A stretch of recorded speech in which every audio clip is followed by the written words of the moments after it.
एक तरफ तो ब्राजील के राष्ट्रपति लूला डी सिल्वा ने पीएम मोदी को अपने देश का सर्वोच्च नागरिक सम्मान दिया, तो वहीं दूसरी ओर ब्राजील की सेना ने भारत को बहुत बड़ा झटका दे दिया। और हैरानी की बात है कि ब्राजील के राष्ट्रपति का पीएम मोदी को सर्वोच्च सम्मान देना और ब्राजील की सेना का भारत को झटका देना, यह दोनों काम एक साथ एक ही समय पर हुआ। हालांकि ब्राजील ने पीएम मोदी को सर्वोच्च सम्मान इसीलिए दिया कि ब्राजील यह मानता है कि पीएम मोदी ने ब्राजील और भारत के संबंधों को मजबूत किया। पीएम मोदी के आने के बाद ग्लोबल मंच पे भारत और ब्राजील और ज्यादा मजबूत हुए। वैसे तो पीएम मोदी को सर्वोच्च सम्मान मिला, यह भारत के लिए गर्व की बात है, लेकिन यह सम्मान उस समय और ज्यादा अच्छा लगता कि संबंधों को मजबूत बनाने के नाम पर ब्राजील ने पीएम मोदी को जो सम्मान दिया, तो ऐसे में ब्राजील भी एक कदम आगे बढ़ाते हुए भारत के आकाश मिसाइल डिफेंस को मंजूरी देता।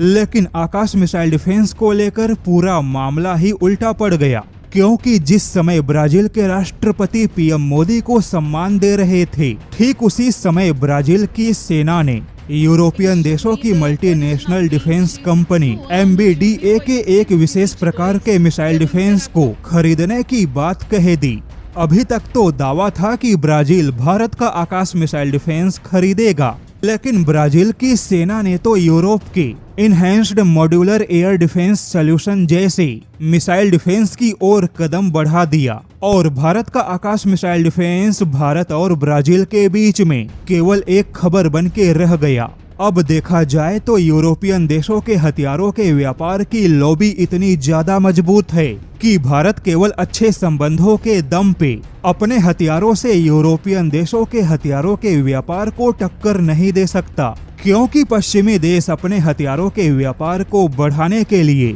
छल कपट, कूटनीति, धमकी सभी प्रकार के उपाय का सहारा लेते हैं। भारत को ब्राजील ने केवल सम्मान दिया, जबकि हथियारों का व्यापार तो यूरोपियन देश लेकर चले गए। यहाँ पर बता दे कि ब्राजील जो कि MBDA से EMADS मिसाइल डिफेंस खरीदेगा, उसकी रेंज भी केवल 25 किलोमीटर है और यह भी लगभग सभी क्षमताओं के मामले में भारत के आकाश मिसाइल डिफेंस के बराबर ही है। ब्रिटेन ने जब इसी मिसाइल डिफेंस को खरीदा तो फिर उसे स्काई सेबर नाम दिया। हालांकि ब्राजील ने भारत के सामने प्रस्ताव रखा था कि भारत भी उसके एम्ब्रेयर कंपनी का परिवहन विमान खरीदे, तो ऐसे में ब्राजील भी भारत का आकाश मिसाइल डिफेंस खरीदेगा। जबकि इसी ब्राजील ने यूरोपियन देशों के हथियारों को खरीदा, तब यूरोपियन देशों के सामने ब्राजील ने ऐसा कोई प्रस्ताव नहीं दिया। और यह काफी हैरान करने वाली बात है कि ब्रिक्स देशों को